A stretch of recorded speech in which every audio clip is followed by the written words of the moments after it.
Hello everyone, Matt Thompson here at Visy Park, where it has been another dramatic day. If Carlton didn't want this to turn into a circus, it certainly has. And now we have news that Brett Ratten is set to front the cameras at a news conference here tomorrow at 9:30am. All of this after today Ratten didn't front his regularly scheduled midweek news conference. Instead it was left to assistant coach Alan Richardson to do the talking.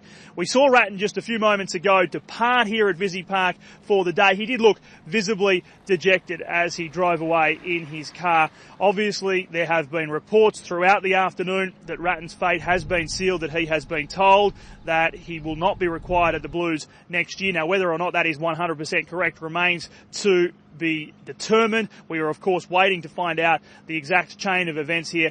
The Blues had been adamant that nothing would be decided until after Sunday's game against St Kilda. Whether or not that has changed, perhaps we'll get an indication tomorrow morning. So the next step in this story is for Brett Ratten to front the cameras at 9:30 tomorrow. In the meantime, here's some of what else has been said today. In Brett Ratten's mind right now, from what we see as coaches, it's about making up for an incredibly disappointing performance. It's got nothing to do with Brett Ratten in terms of his own future. It's all about making sure that we respond as a footy club and a footy team this week. That's pretty selfless. Oh, he's an incredibly selfless person. Nathan Buckley has confirmed Andrew Cracker will play his first game for the season after his rapid recovery from a pre-season knee reconstruction.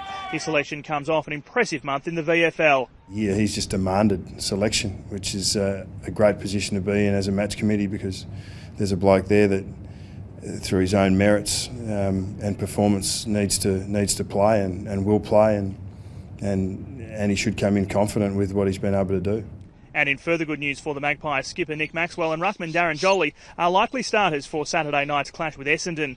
Adelaide has joined the chorus of clubs calling for their own reserve side. Brenton Sanderson says the Crows' current system of farming players out to SANFL clubs is not ideal for player development. It's important for us at some point in our future, whether that's next year or the year after, or at some point we need our own side.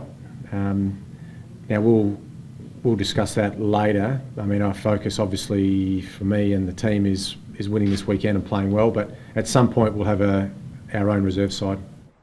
Sanderson also declaring Rory Sloane will return to the side for Saturday's clash with Gold Coast after missing last week with an elbow concern.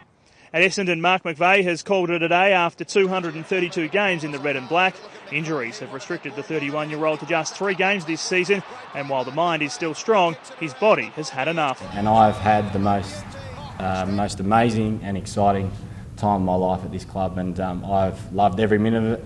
I've had more highs than I've had lows. I'm very, very honoured to be able to play for this club and wear the jumper for as long as I have. The AFL could be on a collision course with its players over the possible introduction of a second substitute or a cap on interchanges.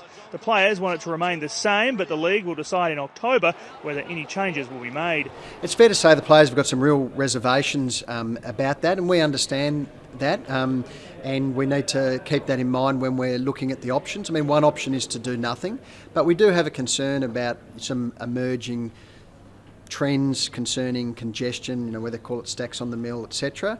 But the feedback on the whole about the game is that it's in very good shape. And the game may have found its latest recruiting frontier with a combine starting in Los Angeles overnight. The 3-day event is testing 26 college athletes with basketball and NFL backgrounds. The athletes are just freaky athletes. They're very, very powerful, very explosive. They're just. I can't wait to see the results in the testing. They're really keen to get into it. Quite exciting. So it's very historic as well. And that is a wrap on the day's footy news from here at Carlton. This is really the story right now. Stay with AFL.com.au for the very latest developments. We'll be back here for you in the morning.